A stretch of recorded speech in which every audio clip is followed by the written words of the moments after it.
There are some things you only understand after you've passed 100. I know that sounds like an exaggeration, but it's true.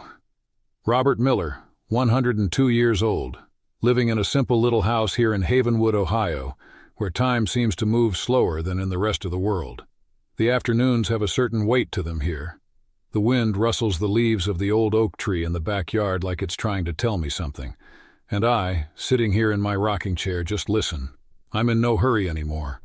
But it wasn't always like this. There was a time when I was a man in a hurry to work, a hurry to pay the bills, a hurry to teach my children the right way to live. Ah, the right way. That was the biggest illusion of my life. For many years I thought there was a right way to be a son, to be a man, to be happy. And I believed, with all the conviction in the world, that I was the only one who knew what that way was. Richard and Lucy, my two children. Richard is 53 now. Lucy is 56.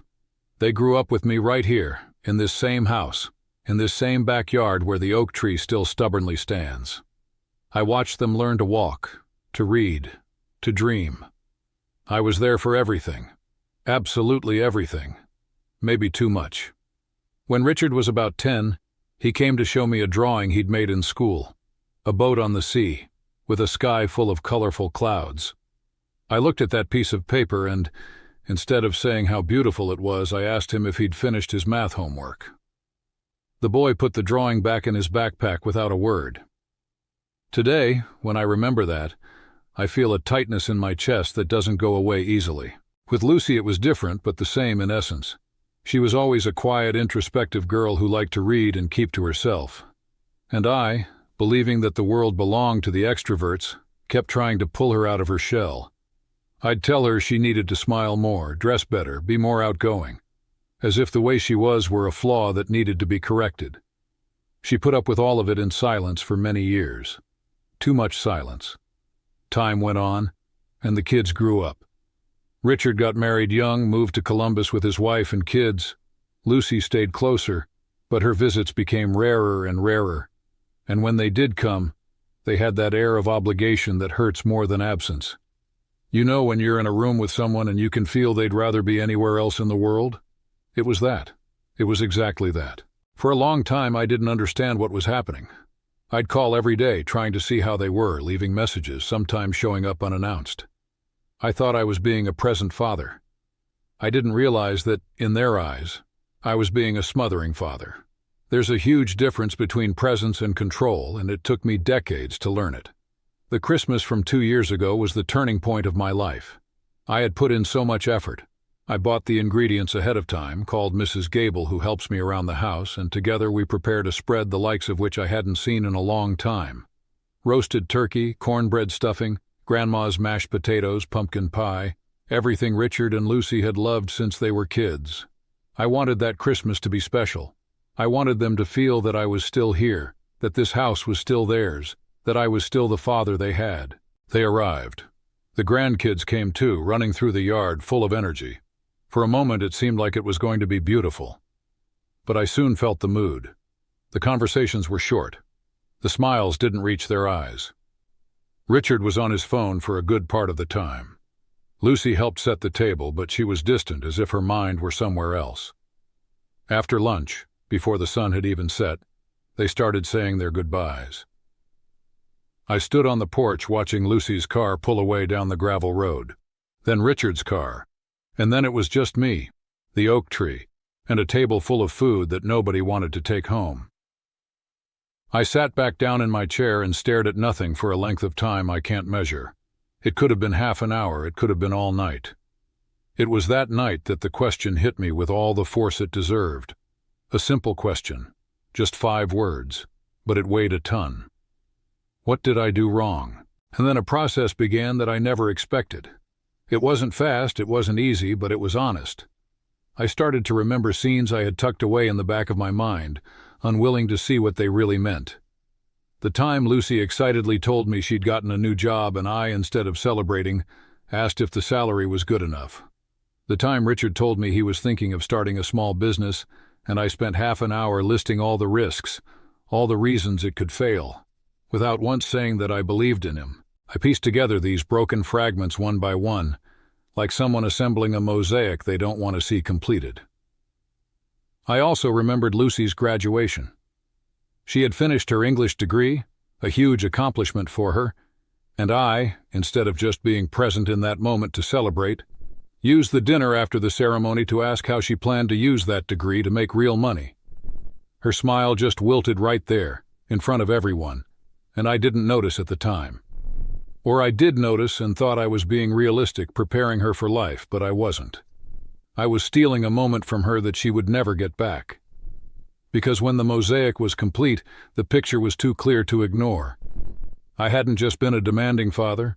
I had been a father who, without realizing it, told his children repeatedly in 1,000 different ways that they weren't good enough as they were, that they needed to be someone else, that their love was only valid if they became what I wanted them to be. And the worst part, I did it all thinking it was love, thinking that demanding was caring, thinking that correcting was guiding, thinking that knowing what was best for them was my right, even my duty.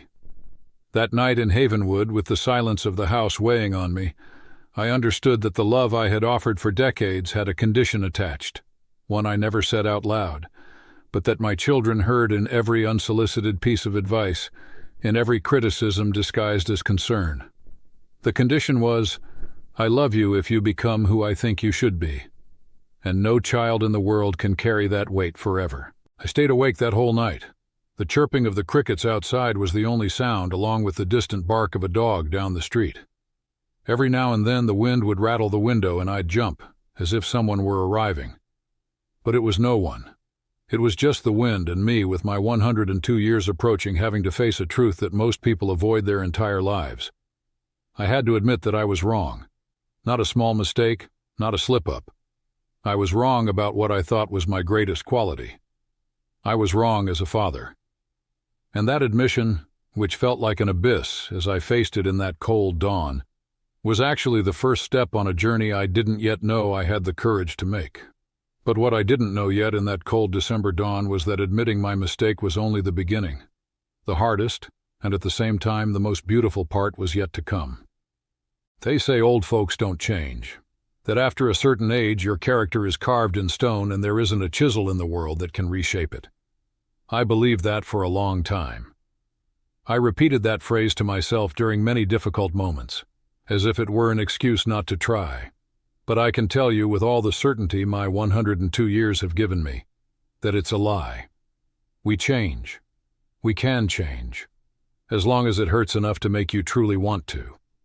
If this story caught your interest, don't forget to subscribe to our channel and tell us what city you're watching from. We'll be right back. I promise this will be the best story you'll hear all day. After that Christmas night, I spent days lost in my own head. Mrs. Gable would come, make my lunch, make small talk, and I'd answer on autopilot. My mind was somewhere else. It was trying to understand how a man who had dedicated his entire life to his family could, at the same time, have pushed that very family away. It was a paradox that made me dizzy. It was on a Saturday morning, as I was drinking my coffee and looking out at the yard, that something clicked inside me. It wasn't a lightning bolt. It wasn't a dramatic revelation. It was more like a slow-rising tide, and suddenly you realize you're knee-deep in water. I understood that for decades, I had confused love with the need for control. And that confusion hadn't come from nowhere. It had roots. My father was like that. My grandfather, too. We learn to love the way we were loved, and sometimes that way has flaws we inherit without noticing. Like we inherit the shape of our nose or the color of our eyes. I was raised to believe that a strong man doesn't show weakness, doesn't apologize, doesn't back down. That being a father meant being a guide, a boss, the family's compass. And I played that role so diligently that I forgot to ask if my children wanted to be guided. If they needed a compass, if they wanted me to be their true north, or if they'd rather find their own way. The first thing I changed was the hardest. I stopped calling every day. I know it sounds simple, but for me it was a huge battle. Every time the phone sat there on the table and I didn't dial Lucy's or Richard's number, it was like holding my breath, as if the silence were a threat.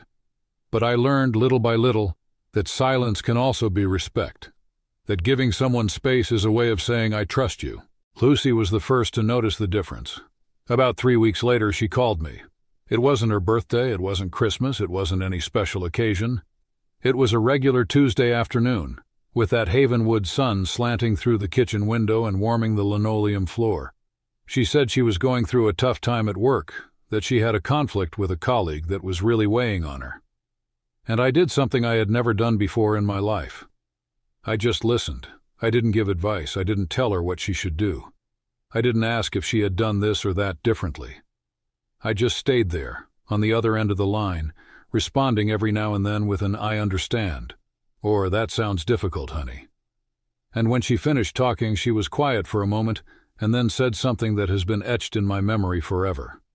She said, "Dad, thank you for listening to me." It was 6 words, 6 simple words. But I had to hold my breath to keep from crying right then and there because I understood what she was saying between the lines. She was saying it was the first time she felt truly heard by me. From then on, Lucy started calling more often, and every call was different from the old ones, which were short and ended with a heavy silence. Now she told me things. She talked about her husband, Steve, that quiet man I never knew how to appreciate. She told me about the plants she was growing on her apartment balcony, the books she was reading, the small victories of her day. And I listened. I learned. I saw my daughter as she was, not as I wanted her to be. With Richard, it took a little longer. He was always more reserved, more pragmatic, like I used to be. But one day he showed up here in Havenwood without any warning. It was a Sunday. He knocked on the door, and when I opened it, he was standing there with a crooked smile, holding a box of donuts he'd picked up on the road. He said he was passing through the area and decided to stop by. We sat on the porch all afternoon. We didn't talk about anything big. We talked about baseball, about how the weather was hotter than it should be. He told me about a problem with his car he'd just fixed. Simple conversations. But there was something different in that simplicity. There was a lightness. It was the first time in a long while that Richard and I had spent hours together without one of my sentences sounding like a demand, without the air between us growing heavy. Before he left, as he was standing in the doorway saying goodbye, Richard looked at me with that look I've recognized since he was 5, the look of someone with something caught in their throat, unsure if they should let it out. And then he said, his voice a little lower than usual, "Dad, I'm glad I came today." I closed the door slowly, and I finally let the tears fall. I understood in that moment that I hadn't lost my children. I had just needed to learn, late but not never, that real love doesn't need a leash, that a father isn't an owner, that the greatest gift I can give Richard and Lucy isn't advice, isn't a life lesson, isn't my experience wrapped in words of authority. It's my presence without demands, it's my gaze without judgment, it's my open heart with no gate and no key. Today, from my rocking chair here in Havenwood, with the oak tree swaying outside and the smell of damp earth after the rain, I feel like a different man than the one I was for so long. Lighter. More whole, in a strange way, as if by letting go of control I had truly found myself, as if this simple little house, which for so many years was a stage for demands and heavy silences, has been transformed into a place of peace.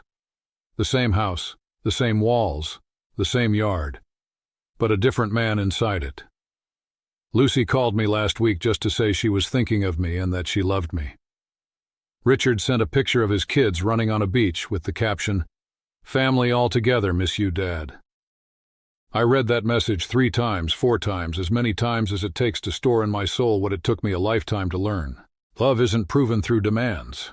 Love is proven through listening, through patience, through respect in the space you create for another person to be exactly who they are, with all the flaws and all the beauty that make them unique. I, Robert Miller, 102 years old, have learned this, and if I can learn it, anyone can. It's never too late to love better.